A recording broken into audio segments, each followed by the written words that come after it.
Hello everyone, welcome to our channel.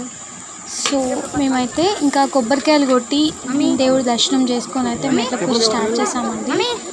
ఇక్కడ నుంచి ఒక 11 మెట్లు ఎక్కిన తర్వాత వెంకటేశ్వర స్వామి ఉంటాడనమాట. సో దర్శనం చేసుకొని మళ్ళీ స్టార్ట్ చేసాము. సో టోటల్ మెట్లు వచ్చేసి 2388 మెట్లు అనమాట. సో మనం 1200 మెట్లు ఎక్కిన తర్వాత టోకెన్స్ మీద ముద్రణ అయితే వేయించుకోవాలి. సో ఆ ముద్రణ వేయించుకుంటేనే మనకు దర్శనానికి ఎలా ఉంటుందన్నమాట. సో ఇంకా ఫైనల్లీ మేమైతే స్టార్ట్ చేస్తున్నాం. ఒక 11 మెట్లు అయితే పిల్లలతో కూడా పెట్టించాము. సో పెట్టించిన తర్వాత ఇంకా వెంకటేశ్వర స్వామి దర్శనం చేసుకొని ఇంకా నేను మమ్మీ అక్క అయితే పసుపు కుంకుమ హారతి కర్పూర బిళ్ళలు అయితే స్టార్ట్ చేసాము. ఎందుకంటే అన్ని మెట్లు అయితే పిల్లలతో పెట్టించడం సేఫ్ కాదు. చాలా రష్ ఉందన్నమాట. చాలా అంటే చాలా రష్ ఉంది. ఆ రోజు మెట్ల పూజ అని చాలా చేస్తున్నారు.